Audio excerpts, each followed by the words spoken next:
در مرحله نوی رشد ولایت مختار کوهستان بدخشان تامین پرواز هواپیما مهمترین عامل برای رشد اقتصاد و اجتماعی ولایت و تامین پرواز ساکنان شهر و ناحیه‌ها و مهمانان داخل و خارج به دیگر منطقه‌های جمهوری تاجیکستان عنوان می‌گردد.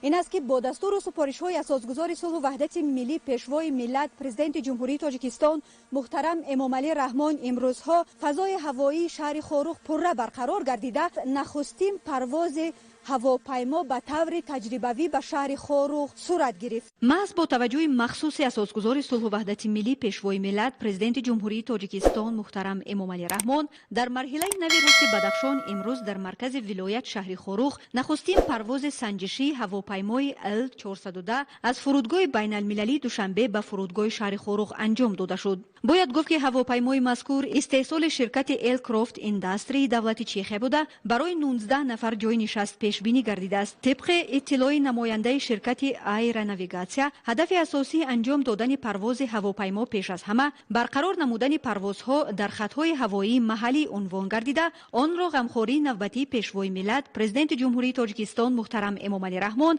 نسبت ساکنان ولایت مختار کوهستان بدخشان ارزیابی نمود. نخستین پرواز تکنیکی هواپیمای L410 از فرودگاه شهر دوشنبه به فرودگاه شهر خاروخ انجام یافت. هواپیمای مذکور در شرکت ایرکرافت اینداستریز دولت چخیا می باشد.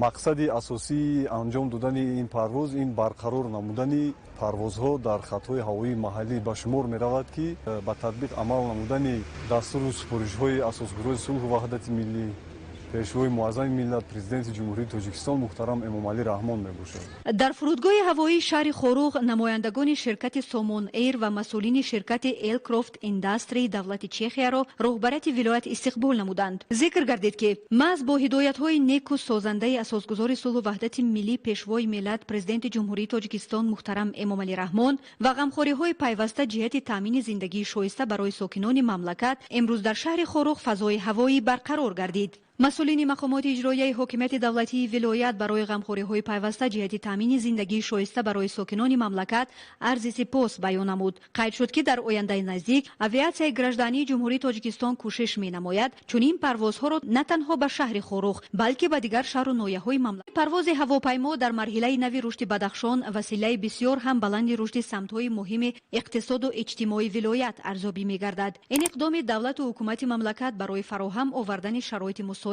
جهت تامین رفت آمد ساکنان ولایت و مهمانان داخل و خارج و جلب هرچه بیشتر جهانگردان به شهر و ناحیه‌های ولایت مختار کوهستان بدخشان مساعدت می‌کند. آن روز دور نیست که پرواز طیاره‌های زمانوی بعد سنجش آزمایشی به شهر خاروخ طبق جدول صورت گرفته برای انتقال ساکنان مرکز ولایت شهر خاروخ شروع به کار خواهند نمود.